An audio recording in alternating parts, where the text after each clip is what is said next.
देश में एक बहुत बड़ी हलचल मचा हुआ है। उस हलचल का नाम है कि मोदी ने फिर एक एयरलाइंस को बेच दिया और देश के तमाम मोदी भक्त और मोदी विरोधी दोनों ने मिलकर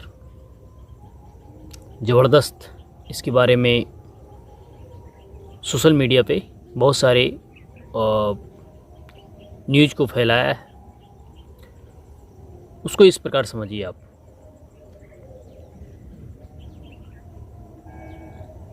जब टाटा कंपनी के पास एक अपना एयरलाइंस था, वो अपने नामों से टाटा एक एयरलाइंस बनाया था जो बहुत अच्छे तरीके से काम कर रहा था। भारत में सबसे पहले उन्होंने ही एयरलाइंस की स्थापना हमारे भारत में रखा। लेकिन कहते हैं ना कि किसी के घर में कुछ अच्छी चीज़ या कोई वस्तु जो मूल्यवान हो और चोर को दिखाई दे तो उसकी नज़रों से नहीं बचाया जा सकता है। ठीक ऐसा ही हुआ। भारत की एक ऐसे प्रधानमंत्री जिसका नाम जवाहरलाल नेहरू, जो एक प्योर कांग्रेसी, जो देश की संपत्ति को कैसे हड़पना है उसकी प्योर मकसद यही होता था। और फिर उन्होंने वही चाल चली और एयरलाइंस को वो ख़रीद लिया। इसमें जो मोदी विरोधी है उसका कहना यह है कि सरकार बहुत काबिल है, वो हर किसी की संपत्ति को ख़रीद लेता है और उसको अपने तरीके से चलाता है। मैं उसको एक बात बताना चाहता हूँ कि मान लीजिए आपके पास खरबों की संपत्ति है, भारत सरकार आपको खरीद लेता है, आपको भी भूखा नंगा रहने के लिए तैयार कर देता है, यानी विवश कर देता है, तो आप उस सरकार को क्या कहेंगे? नहीं समझ आया। मान लीजिए आपके पास बहुत सारा खजाना पड़ा है जो पूरे भारत में किसी के पास नहीं है, यहाँ तक कि भारत सरकार भी करने में सक्षम नहीं है। उससे आपकी दुनिया को बहुत ज़्यादा प्रॉफिट होने वाला है। मान लीजिए कि उसको भारत सरकार खरीद लेता है, तो आप क्या कहेंगे? आपके लिए हुआ क्या हुआ? चोर लुटेरा हुआ या कुछ और हुआ? कि फिर आप यही कहेंगे कि भारत सरकार बहुत ही शक्तिशाली है, मेरी संपत्ति को खरीद लिया? क्या कहेंगे आप? ठीक ऐसा ही हुआ। टाटा एयरलाइंस को इंडियन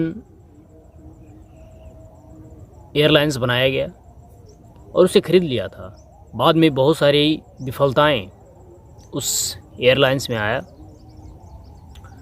और टाटा कंपनी धीरे धीरे उससे अपना रास्ता छुड़ाता गया और भारत सरकार उस पर कब्जा करते चला गया। और कब्जा करने के बाद उसमें इतनी सारी समस्याएं हुए, इतनी सारी दुर्घटनाएं हुए, उसका मुआवजा देने के पास सरकार के पास कोई संपत्ति नहीं थी। देश की स्थिति धीरे धीरे बढ़ते गया और वह स्थिति पहुंच गया 2013-14 के बीच, जब एयरलाइंस यानी भारत सरकार का एयरलाइंस बहुत ही घाटे में चल रहा था। जब किसी की संपत्ति को हड़प कर चलाने की क्षमता नहीं थी तो फिर उस कांग्रेसियों को उसे लेने की क्या आवश्यकता थी?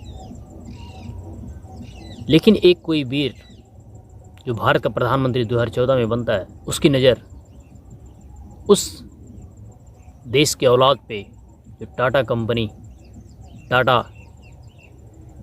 उस पे नज़र जाती है और कहता है कि जो बेनामी संपत्ति है, किसी की हड़पी हुई संपत्ति को मैं नहीं रखता, मैं उसे पुनः वापस देना चाहता हूँ। उसी का रिजल्ट आज यानी इस समय सोशल मीडिया पे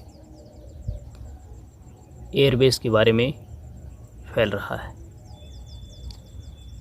आप सोच कर बताइए, कि संपत्ति की हड़पी हुई, जो संपत्ति हड़पी हुई थी, उसे वापस करना देश का प्रधानमंत्री और देश के लिए गर्व की बात है या नहीं है? अब मुझे बताइए।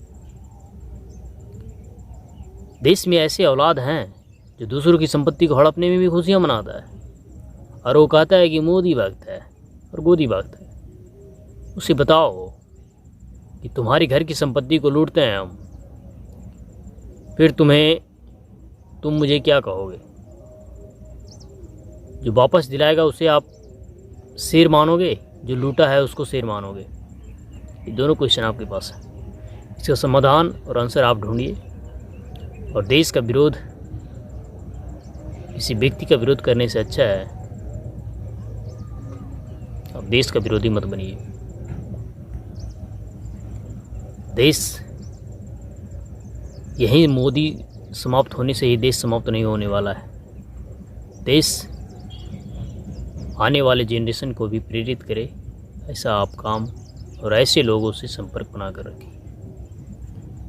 आज एक और भी समस्या फैल रहा है, वह है व्यक्ति का विरोधी करते करते वह देश विरोधी मानसिकता वाले लोग इस देश में यानी भारत में पैदा हो रहा है। उस पर नज़र रखो, सिर्फ कुछ नहीं करना है, सिर्फ उस पर नज़र रखो। समय आने पे उसे भी बताया जाएगा।